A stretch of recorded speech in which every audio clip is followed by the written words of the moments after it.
الدرس الرابع lesson 4 الحمام washroom الغرفة means room البيت the house في البيت in the house المسجد مسجد mosque في المسجد in the mosque المكتب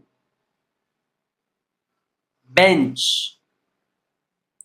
على المكتب on the bench or المكتب table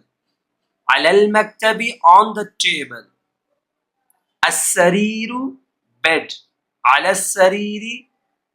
on the bed أين محمد where is محمد هو في الغرفة he is in the room